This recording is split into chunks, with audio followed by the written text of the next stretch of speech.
ચીનમાંથી ધસમસતું પાણી આવ્યું। નેપાળના ગામડા, શહેરની બજારો, હાઇડ્રા પ્રોજેક્ટ્સ બધું જ તબાહ થઈ ગયું।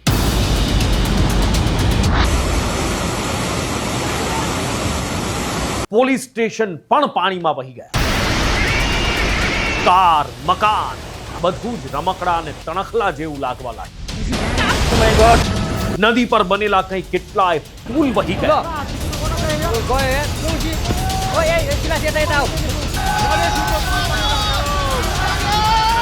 1000 લોકો તણાઈ ગયા। કાટમાળમાં 4000 લોકો હજી દટાયેલા છે। ઉત્તર પ્રદેશ અને બિહાર હાઈ એલર્ટ પર।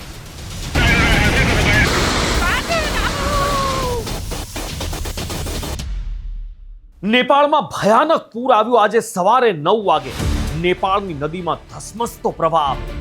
એ પ્રવાહની ગર્જના કેવી હતી એ પહેલા સાંભળો।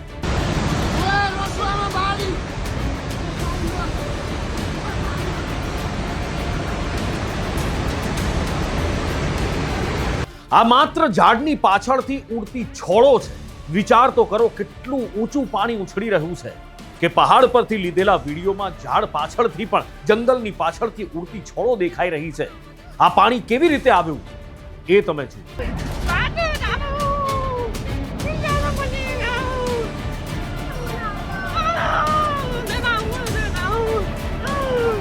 આ ધસમસતો પાણીનો પ્રવાહ પહાડો ઉપરથી નીચે આવ્યો અને જ્યાં થોડું મેદાન આવ્યું અથવા તો શહેરી વિસ્તાર આવ્યા ત્યાં શું થયું એ જ।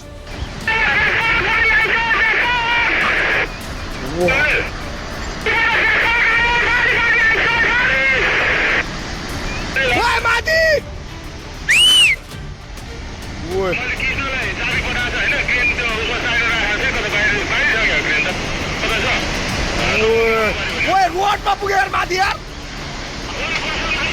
સીધા ભાગે તો બાઉન્ડ ના ભાગે ને મુझे આ ધસમસતું પાણી આવ્યું। લોકો બૂમો પાડતા રહ્યા પણ પાણી જાણે બધું જ તાણી જવાની જીદે ચડ્યું। આ છે નેપાળની ભૂટેકોશી નદી જેમાં જબરજસ્ત પૂર આવ્યું। કદાચ કોઈએ કલ્પના ન કરી હોય। એક નજરે જુઓ તો તમને એઆઈ નો વિડીયો લાગે પણ આ હકીકત છે। અને આ જે તમે જોઈ રહ્યા છો એ રાસુઆ જિલ્લાનું ટિમુરે બજાર છે। શું હાલત કરી છે આ પૂરે એ જ।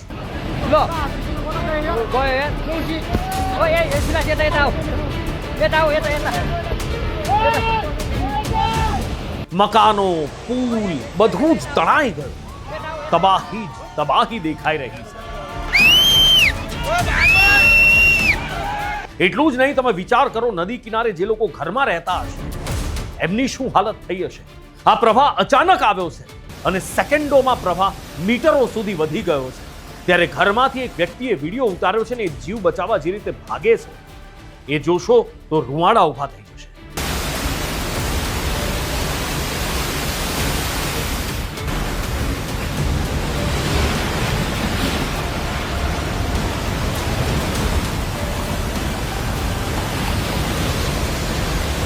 આ સિલેરિયો કાર રમકડાની જેમ તરી રહી।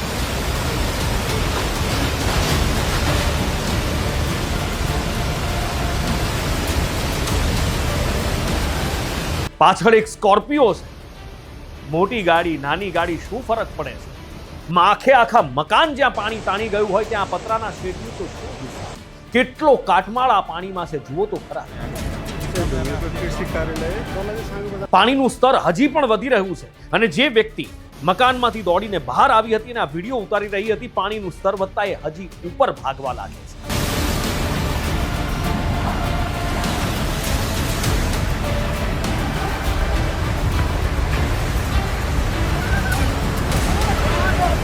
પૂર આગળ વધતું ગયું અને રસ્તામાં જે આવ્યું એને ખેદાન મેદાન કરતું। આ કોઈએ વિમાનમાંથી કે પછી હેલિકોપ્ટરમાંથી લીધેલા આ દ્રશ્યો છે। જુઓ કેટલી ગતિથી અને કેટલી ઝડપ સાથે કેટલી તાકાતથી પાણી આગળ વધી રહ્યું છે। ધસમસતો પ્રવાહ જઈ રહ્યો છે। જે પણ રસ્તામાં આવ્યું એ ગયું સમજો। એવું લાગે કે કોઈ ખૂંખાર જંગલી પ્રાણી આગળ વધી રહ્યું છે, એનો શિકાર કરવા માટે એના શિકારની પાછળ દોડી રહ્યું છે. બીજી બાજુ લોકો જંગલ તરફ ભાગી રહ્યા છે, બને એટલું ઊંચાઈ તરફ ભાગી રહ્યા છે અને એમના મોઢામાંથી નીકળતા શબ્દો ખરેખર નિસાસા સમાન ભાસી રહ્યા છે. Oh, कि मुझे दोस्त था वो बंदर मैच में आयो. Oh my god. Oh my god. મકાન પડ્યા, દુકાનો તણાઈ ગઈ, આખા બજાર સાફ થઈ ગયા. આ દ્રશ્યો તો જુઓ. પાણીનો ધસમસતો પ્રવાહ આવ્યો અને મકાનને એની સાથે તાણી ગયો. પણ એવું નથી કે માત્ર એક મકાન, આવા તો કંઈ કેટલાય સેંકડો મકાનોને આ ભેટાકોશી નદીનું પાણી એની સાથે તાણીને જતું રહ્યું. એટલું જ નહીં, આ જુઓ, આ હાઇડ્રા પ્રોજેક્ટ, અહીંયા એક ડેમ બની રહ્યો છે. અચાનક પાણી આવે છે, ડેમ ઉપર કેટલાક લોકો કામ કરી રહ્યા છે, આગળ જેસીબી મશીન છે, એક વાહન પડ્યું છે અને જેવો પાણીની ગર્જના સંભળાય છે, પાણી આવતું દેખાય છે, ઉપરથી વિસલ વગાડે છે, સીટી વગાડે છે અને લોકો ભાગવાનું શરૂ કરે છે. અફરાતફરી મચી જાય છે.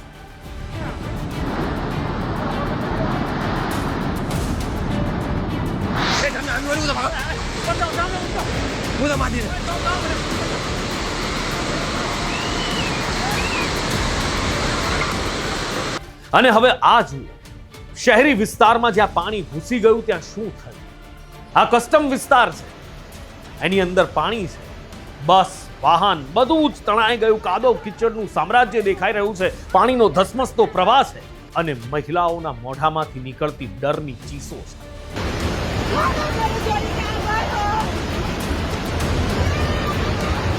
અને આ છે તબાહી પછીની તસવીર. ભેટાકોશી નદી જ્યાં જ્યાં કાંઠા તોડી આસપાસ જે આવ્યું બધું વહાવીને લઈ ગઈ અને પાછળ છૂટી ગયું માત્ર ને માત્ર કાદવ કિચડનું સામ્રાજ્ય, માત્ર ને માત્ર તબાહીના ઉછરડા, તારાજીના ઉછરડા. નેપાળની સુરક્ષા એજન્સીઓ સતર્ક થઈ, લોકોનું રેસ્ક્યુ શરૂ કરવામાં આવ્યું. આ ઘરને જુઓ, કાદવમાં ખૂંપી ગયું છે આ ઘર. અડધે અડધું ઘર કાદવમાં ખૂંપી ગયું છે અને એમાંથી સેનાના જવાનો રેસ્ક્યુ કરી રહ્યા છે. સવાલ એ થાય ને કે પાણી આવ્યું ક્યાંથી? એનો જવાબ છે ચીનમાંથી. તિબેટથી ભયંકર પૂર આવ્યું અને નેપાળના રાસુઆ જિલ્લા તુગરે બજાર વિસ્તારમાં ભારે વિનાશ સર્જી દીધો.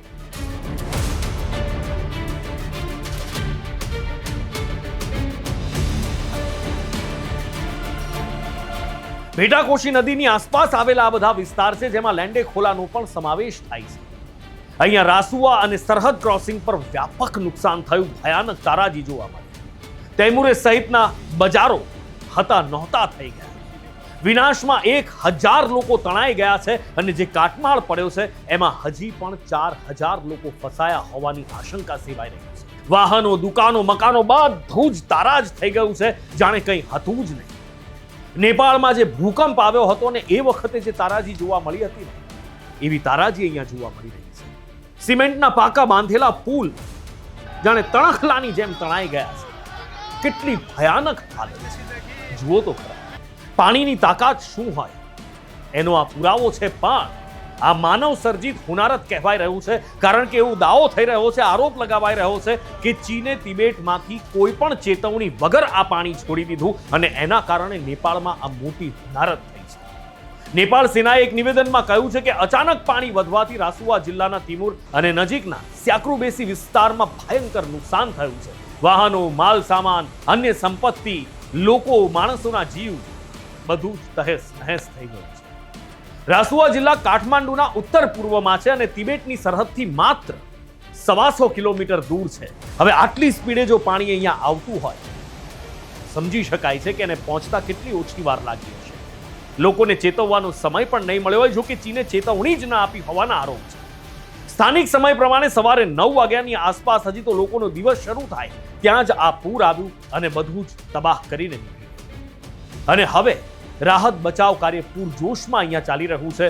જ્યાં જ્યાં નુકસાન થયું છે, સૌથી પહેલા તો ત્યાંથી લોકોને બચાવવાના પ્રયત્નો છે. જે નદીમાં તણાઈ ગયા છે, કદાચ કાદવ કિચડ નીચે દબાઈ ગયા, એ તો મળશે કે કેમ એ સવાલ છે, કારણ કે આવી જ તબાહી આપણે કેદારનાથમાં જોઈ છે.